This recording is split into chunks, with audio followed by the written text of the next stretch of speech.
You can probably tell that I want to run. I do. Beto O'Rourke conceded to Vanity Fair magazine that he wants to run for president, adding he is just born to be in it. The former congressman stars on the April edition of the magazine with the blazing tagline, "His road to 2020 begins." You can probably tell that I want to run, he says. I do.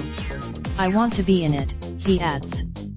Man, I am. The buzz about Beto has reached its peak after his rock star appearance at the South by Southwest Festival, a new blitz from his campaign asking supporters to sign up for a message from O'Rourke about 2020, and his first visit to Iowa this weekend.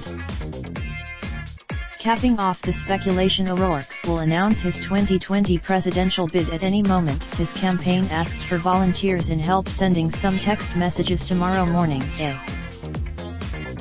The talk has been O'Rourke, 46, would announce online, harnessing the same social media audience that made him a national star in his failed campaign to take down Republican senior Ted Cruz. His cover story reveals how he got his family to come on board with the possibility of a presidential campaign. Dad, if you run for president, I am going to cry all day, 8-year-old Henry says. Just the one day? Asks O'Rourke. Every day, says Henry.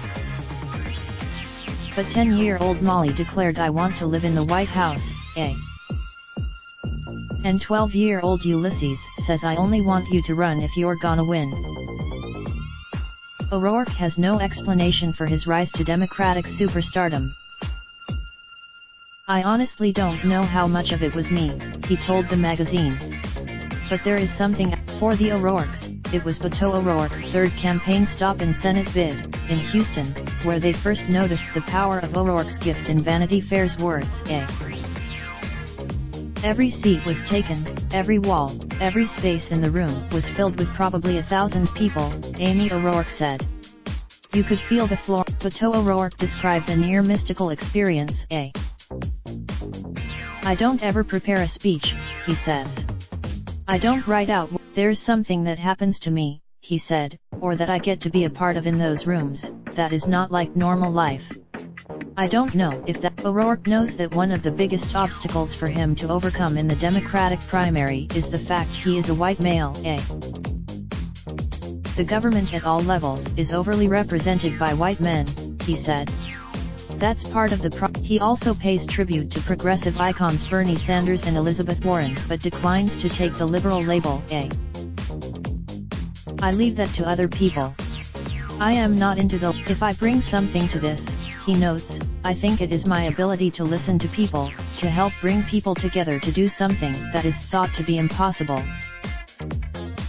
My sense is, following some success that I had in Congress, and working with Republicans to actually get things signed into law, including both President Obama and President Trump's administrations, that I may have an ability to work with people who think differently than I do, come to a different conclusion that they've come to on a given issue, and yet find enough common ground to do something better than what we have right now, he added.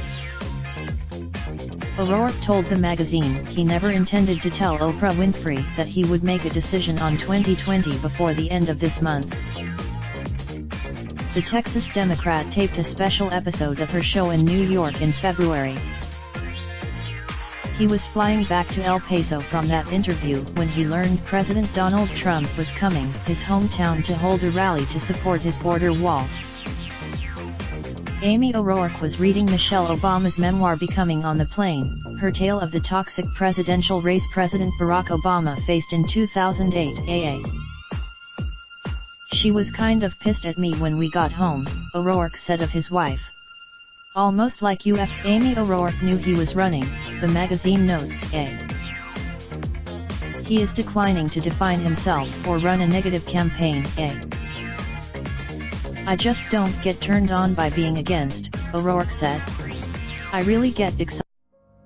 Raindrop, drop top, top smoking, no cooking the hot pot. Fucking on your bitch, yeah, that. Looking up, open the park.